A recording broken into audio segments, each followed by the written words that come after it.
একটু মাথা ভাঙার দিকে নজর রাখতে হচ্ছে। মাথা ভাঙায় বিক্ষোভের মুখে বিজেপির বিধায়ক সুশীল বর্মন। মাথা ভাঙার বিজেপি বিধায়কের গাড়িতে রীতিমতো ভাঙচুর চালানো হয়।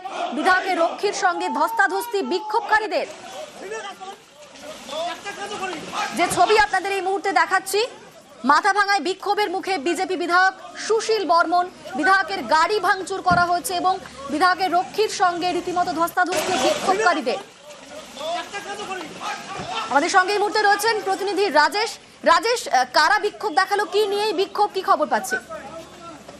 দেখো, মাথাভাঙা 2 ব্লকের ঘোকসাডাঙ্গা স্টেশনে তৃণমূল কর্মীরা কলকাতার উদ্দেশ্যে যাচ্ছিলেন। তৃণমূল নেতৃত্বরা তাদেরকে এগিয়ে দিয়ে যখন ফিরবেন, ঠিক সেই সময় সুশীল বর্মনকে স্টেশন এলাকায় দেখতে পান এবং সেখানে বিজেপির অভিযোগ যে তৃণমূল কর্মী এবং নেতৃত্বরা সুশীল বর্মনকে ঘিরে বিক্ষোভ দেখিয়েছে, তার গাড়িতে ভাঙচুর চালিয়েছে। তবে তৃণমূলের যেটা দাবি যে তারা এসেছিলেন ঠিকই, কিন্তু সাধারণ কর্মীরা 4 বছর প্রায় হতে চলে, এলাকার কোনো উন্নয়ন হয়নি, তাই সাধারণ মানুষ যারা রয়েছে তারা কিন্তু সুশীল বর্মনকে ঘিরে বিক্ষোভ দেখিয়েছেন এবং এই বিক্ষোভের পরবর্তী সময়ে ধস্তাধস্তির ঘটনা ঘটে। সুশীল বর্মনের নিরাপত্তা রক্ষীর সাথে সেখানে যারা বিক্ষোভ দেখাচ্ছিল বিক্ষোভকারীদের ব্যাপক ধস্তাধস্তি হয়।